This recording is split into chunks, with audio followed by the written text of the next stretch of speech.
It's the 82nd day of the Russian invasion, ladies and gentlemen, and the 9th year of the Russian Federation's war against Ukraine. I'm Andriy Shevchenko, and on behalf of the Mediacentru Ukraine, I welcome all the reporters who are telling the world about our fight for freedom.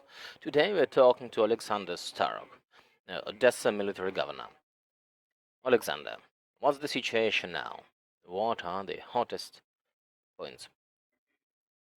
Good morning. As always, the eastern communities in our region, in Gulipole, Gorikhiv, and other areas on the border with Donetsk Oblast, they are the hottest. There's combat and there's shelling. The enemy keeps shelling us. Even though last week there was also quite a lot of artillery strikes all over the delineation line in Kamyshovacha village and even in Zaporizhzhia. Now the boys are holding ground and they are effectively holding the defense, and they are also striking the enemy and preventing the enemy from fulfilling their objectives. Alexander, help me understand the logics of the Russians. What's happening in the east of the Zaporizhzhia region now? Is it part of the bigger battle for Donbass? Well, at the moment, it looks like it's just supporting strikes to keep the flanks. We've seen also last week that the main forces were moved to the main direction, which is Lugansk and Donetsk. So it looks like they are doing these two fists, and they want to hit there. In our region, as compared to April, the intensity of combat went down. A month ago, we've heard about the Russian plans to encircle the troops, near Zaporizhzhia, essentially. So now, are these plans still standing? No, of course not. They collapse. So we see that now they only hope to encircle something in Luhansk region. And this is it, they can't do much. But they will have no success there too. I'm sure that our boys will hold their ground in Luhansk region. Let's talk about humanitarian agents, humanitarian issues and humanitarian corridors. Zaporizhzhia is an evacuation hub for the southeast of Ukraine. So how do you assess the situation now?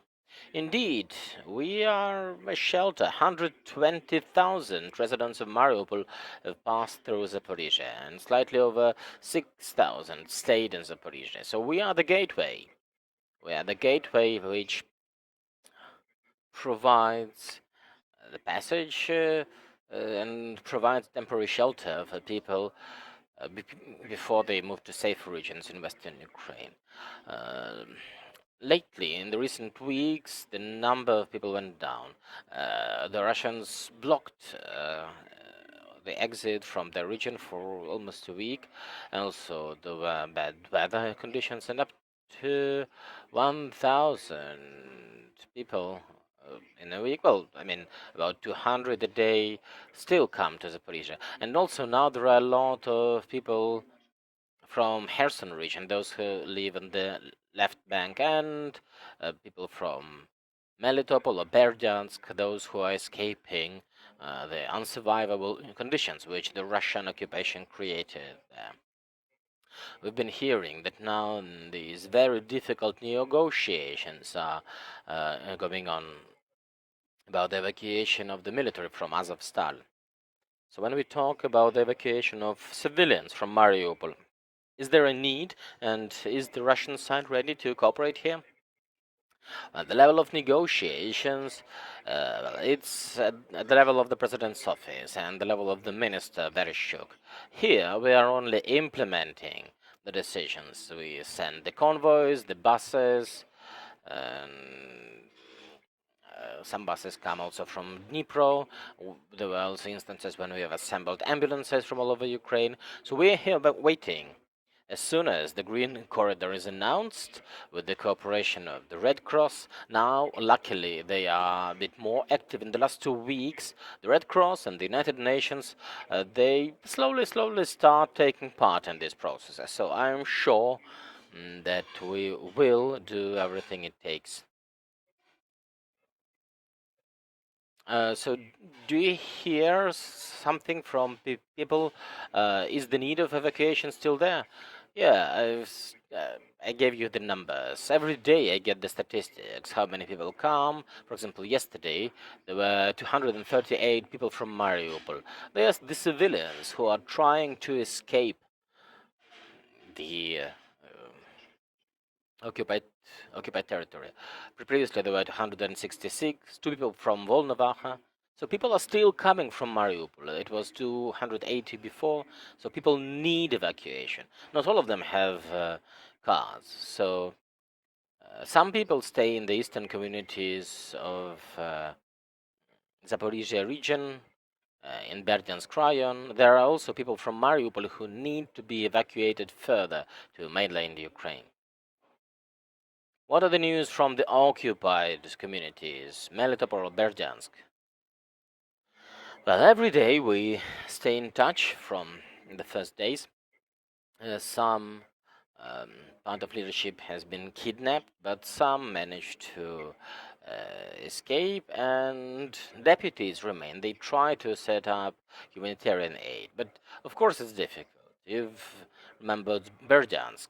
From early March, there's no natural gas supply. Our convoys cannot enter the city, and it's difficult. However, people who are not the collaborators, they receive salaries. Well, it's difficult to send cash payments there, of course, so it's only bank transfers. And, well, medical supplies also, it's very difficult. Now, there's only one road there, and it's blocked often. However, citizens are holding strong. The doctors are providing care. The teachers are on leave now. Of course, there is an issue with the school graduates because they have to take the national exam, and they probably want to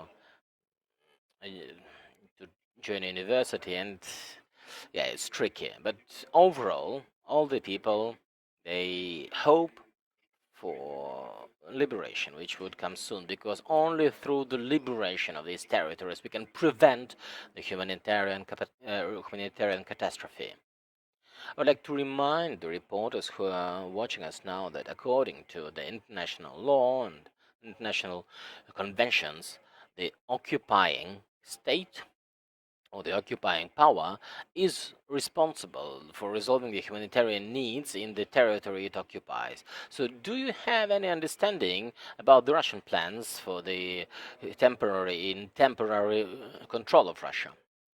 Yeah, you have duly said that it's under temporary control. The legal regime in these territories is quite specific, because we have elected local government, which is no, still operating there. So we hope that these local governments will still be effective. For now, this area is not recognized legally as occupied territory.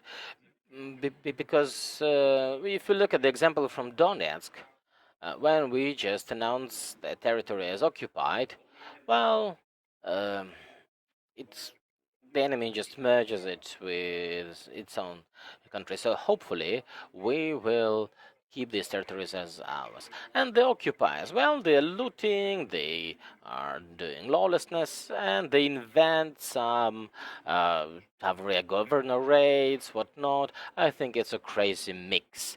They have the Soviet flag, and then the imperial Tsarist terms of governorates.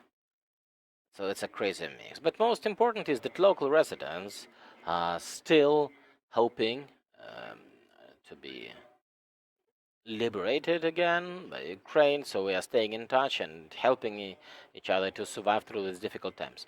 Oleksandr Starukh, Zaporizhzhia military governor, thank you for this conversation. Our next briefing will start at 1 o'clock. Stand with Ukraine.